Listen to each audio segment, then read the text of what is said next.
Hola, ¿qué tal? Yo soy Luis Daniel Apacio Hernández y en esta ocasión hablaremos sobre un tema muy importante en la medicina veterinaria como lo son los cólicos en los equinos. Nuestro objetivo al final de cuentas es explicar qué es un cólico, cuáles son sus causas metabólicas y nutricionales y cómo reconocerlos y sobre todo cómo prevenirlos ante estas situaciones. A lo largo de este video iremos analizando aspectos fisiológicos, clínicos y nutricionales sobre esta enfermedad para mejorar la relación entre el metabolismo y la salud digestiva de un equino. Debemos de comenzar por qué es un cólico, ¿no? Al final de cuentas, el cólico es un término que se refiere a una enfermedad específica, sino un síndrome de dolor abdominal al final de cuentas, causado por diferentes alteraciones en el aparato digestivo del caballo.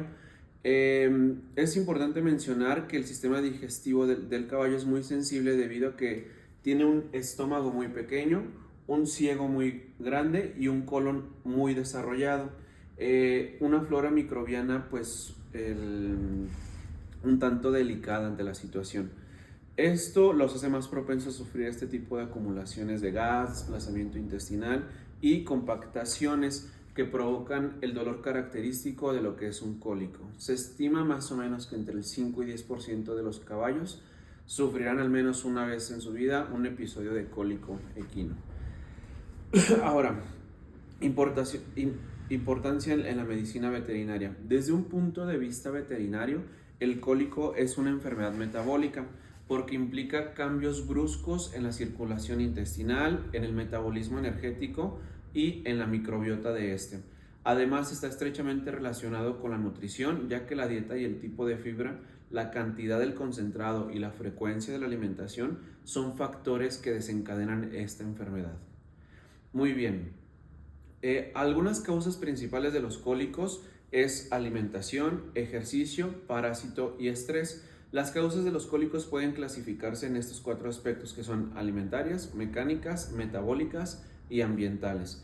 Como lo son un cambio brusco en la dieta, el horario también influye, el exceso de concentrados y deficiencias de forrajes, ingesta insuficiente de agua, parasitismo intestinal y falta de ejercicio o un estrés muy agudo y muy prominente por algún tipo de encierro o alguna situación por el estilo. En casos muy graves se llegan a encontrar alguna torsión o algún desplazamiento de lo que es el intestino propiamente. Ahora, hablaremos un poco sobre la fisiopatología y las alteraciones metabólicas. Durante un cólico se altera el equilibrio digestivo y metabólico del caballo. Cuando hay fermentación excesiva de carbohidratos en el intestino grueso, que viene siendo esta zona de aquí,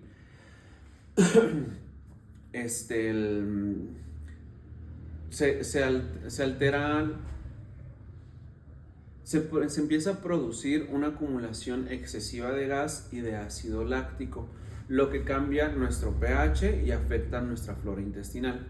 Esto puede liberar algunas toxinas bacterianas, aumentar la permeabilidad del intestino y causar acidosis metabólica. A un nivel sanguíneo se pueden observar los niveles de glucosa, lactato y electrolitos que son afectados por diferentes tipos de cólicos que podemos encontrar. Para poder saber qué tanto es la gravedad de esta enfermedad, podríamos decir que en casos ya muy severos hay una isquemia intestinal y la deshidratación puede generar un shock circulatorio con alteraciones ya sea en el metabolismo energético del animal, produciendo hasta lo que es un paro cardiorrespiratorio. Ahora hablaremos un poco sobre las rutas metabólicas, sobre la ruta energética de la glucosa y lo que es el lactato. Bueno, durante un cólico agudo, el caballo experimenta un estrés metabólico y dolor intenso en la zona abdominal, lo que activa un sistema nervioso simpático, y la liberación de adrenalina y cortisol. Algunas consecuencias metabólicas tenemos que es el aumento de la glucogenólisis, el aumento de la gluconeogénesis y el aumento de la glucosa en sangre. En esta cuestión, por ejemplo, en la glucogenólisis tenemos una degradación de glucógeno hepático y muscular. En lo que es la gluconeogénesis se da a partir de aminoácidos y del glicerol, y la glucosa sanguínea es una fase inicial la cual produce una hiperglucemia por el estrés. En algún cuadro prolongado, la glucosa puede caer en una reserva increíblemente grande, produciendo lo que es una hipoglucemia. Ahora, cuando hay hipoperfusión intestinal, las células entran en metabolismo anaerobio, es decir, que esto nos hace o nos produce lo que es el ácido láctico y produciendo por consecuencia una acidosis metabólica. Lo que es la ruta clave en esta situación particular tenemos la glucosa, la cual interviene lo que son los piruvatos, y si tú le sumas lo que es la falta de oxígeno, nos va a provocar lactato, una acumulación y un pH sanguíneo bajo. Ahora, la otra situación es una fermentación microbiana del colon y del ciego.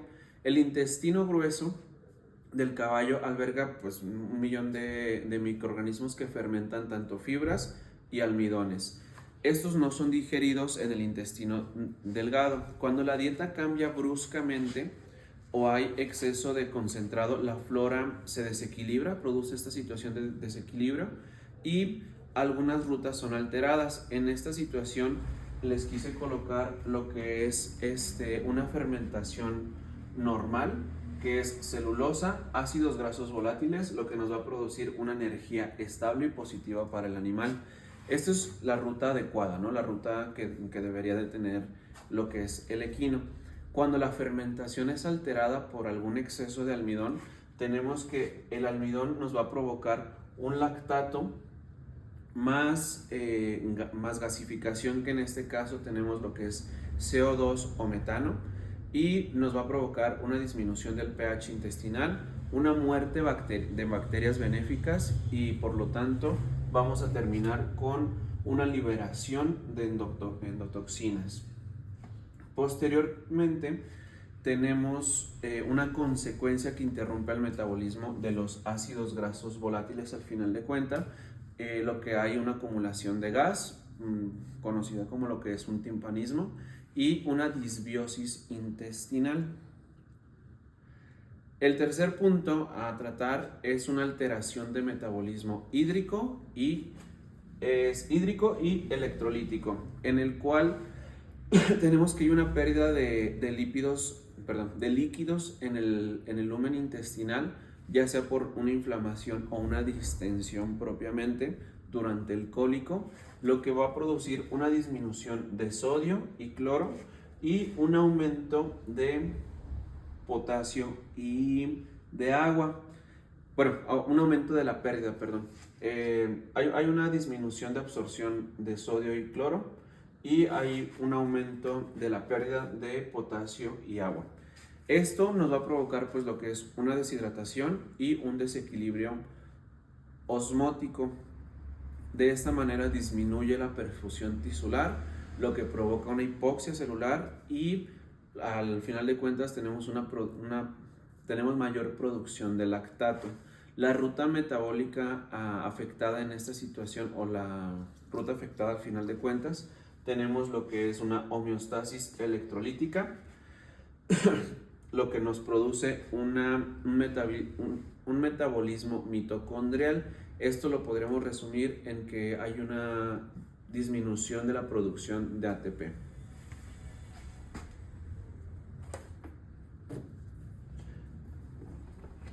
Y por último, nuestro cuarto punto a tocar es lo que es el metabolismo lipídico y cuerpos cetónicos.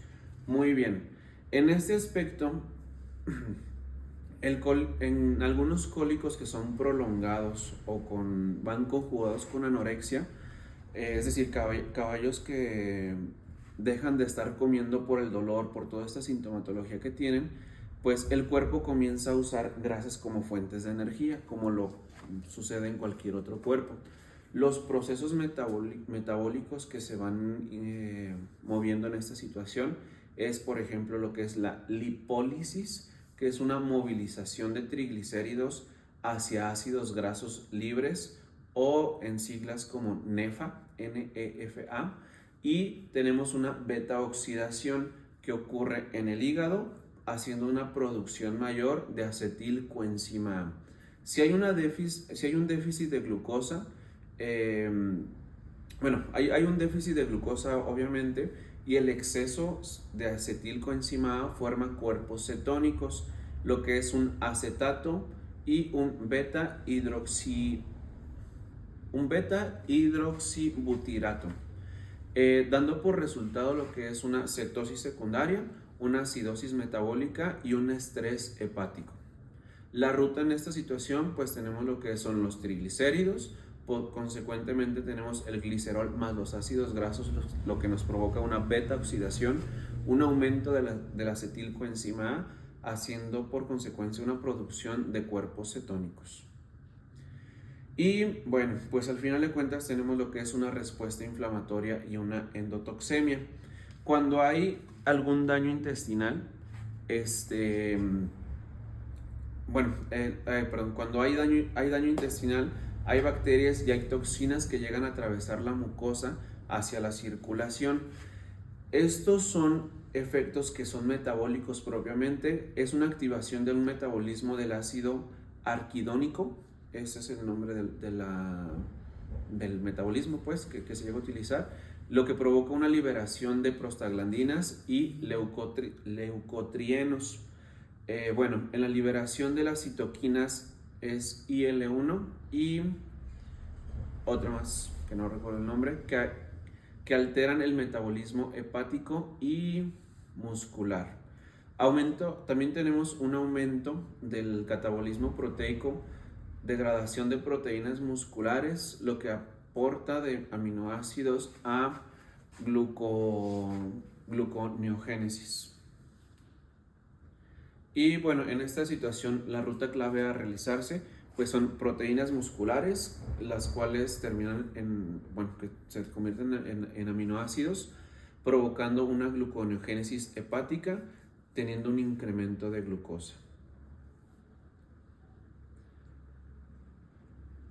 Posteriormente vamos a sí, una pausa. Por último vamos a iniciar con lo que es la conclusión metabólica, bueno, en este aspecto, en el cual vamos a definir que pues el cólico en los equinos es una tormenta metabólica al final de cuentas, en el cual se ven alterados equilibrios energéticos, agua y electrolitos que se producen algunos metabolitos tóxicos, como lo es el lactato, el amoníaco y cuerpos cetónicos. También es importante decir que la hipoxia y la inflamación sistémica y desorganizan las rutas metabólicas normales. Es por esto que se considera pues una emergencia metabólica y no solamente digestiva propiamente, requiriendo intervención inmediata con fluidos, analgésicos, relajantes intestinales y corrección del equilibrio ácido-base.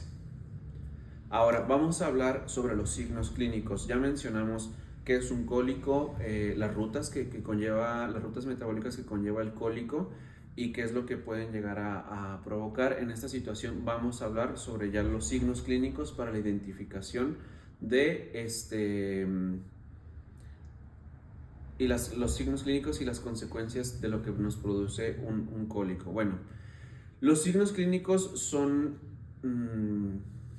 variados, podríamos decir. Lo que podemos observar en ellos es una inquietud, están normalmente pateando el abdomen o tratan de morderse el abdomen, hay sudoración, hay aumento de frecuencia cardíaca y respiratoria, hay algunos intentos de echarse y estarse revolcando para disminuir un poco este dolor abdominal, hay disminución y ausencia de ruidos intestinales y en algunos casos graves pues el caballo puede llegar a colapsar. La rapidez del diagnóstico en esta enfermedad pues es fundamental. Un cólico leve puede resolverse con un tratamiento médico, pero uno severo puede requerir algún tipo de cirugía o causar la muerte del animal. En estas situaciones no es muy común que haya un avistamiento adecuado del cólico de manera preventiva. Normalmente se identifica ya hasta en las fases finales, en las cuales el animal pues ya tiene mucho de los síntomas o de los signos. Normalmente lo que se hace en estas situaciones es colocar desinflamatorios y analgésicos como es la meglumina, por ejemplo, o en algunos casos se les coloca una sonda nasogástrica. Esta sonda va desde nariz atravesando lo que es el esófago y llegando hasta el estómago. De esta manera, mediante esta sonda se puede hacer un lavado de toda la ingesta que tuvo el animal, así como de los gases que ya mencionamos anteriormente. De esta manera es que liberamos estos gases y de esta manera se puede resolver la situación. ¿Pone pausa, señor? Bueno, ahora también es importante hablar sobre el impacto económico y sanitario que tiene esta enfermedad en el mundo de la veterinaria y en la producción también. Los cólicos pues no solamente afectan la salud del equino, sino también tanto su rendimiento deportivo y de reproductivo. Un caballo con antecedentes de cólicos suele perder pues su condición corporal, apetito y capacidad atlética. Además, los costos de atención pues, veterinarios y de hospitalización pueden ser elevados, afectando pues lo que es la industria equina y la economía del propietario. Es importante pues mencionar también lo que es la prevención mediante la nutrición, con una lista pues de buenas prácticas hacia los equinos, ¿no? La prevención de los cólicos depende en gran parte de la nutrición y el manejo alimenticio. Algunas pues de las estrategias claves que podemos brindar o que podríamos asesorar hacia el productor sería uno, pues el forraje de buena calidad y mantener una cantidad mínima que ya son datos ya proporcionados tal cual, que va del 1.5% del peso vivo en fibra diaria. Es decir, 1.5% del peso del animal. Si el animal pesa 500 kilos, le tendremos que dar 1.5% de ese peso en cuestión de fibra diaria hacia él y de muy buena calidad. Debemos evitar cambios bruscos de dieta, hacer transiciones de alimento de forma gradual, poco a poco, no hacer cambios de alimentación tan bruscos o tan rápidos, y debemos de dividir la alimentación en varias raciones pequeñas a lo largo durante todo el día. Debemos mantener un agua limpia y fresca, disponible 24/7, no restringir los líquidos, así como ofrecer pues también una cantidad de ejercicio diario y libre movimiento, evitando el encierro prolongado, controlar cargas parasitarias y revisar los granos y suplementos que no se encuentren fermentados. Se pueden utilizar en algunos casos lo que es el aceite vegetal, suplementos probióticos y prebióticos, y en animales con algunos antecedentes se suele incluir forrajes húmedos o remojados, lo que mejora esta digestión y la hidratación intestinal. Por último, daremos lo que es nuestra conclusión. En resumen, los cólicos en equinos son síndromes multifactoriales, donde la nutrición juega un papel muy importante en el origen de cómo prevenir o cómo solucionar esta situación.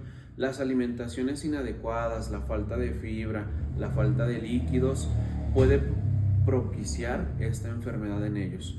Ahora, lo que es un médico veterinario zootecnista, debemos de conocer la fisiología digestiva del caballo, ¿no?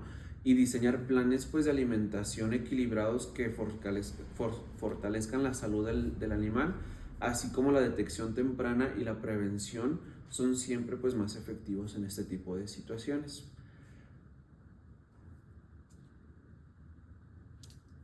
Y eso sería todo de nuestra parte. Muchísimas gracias por su atención.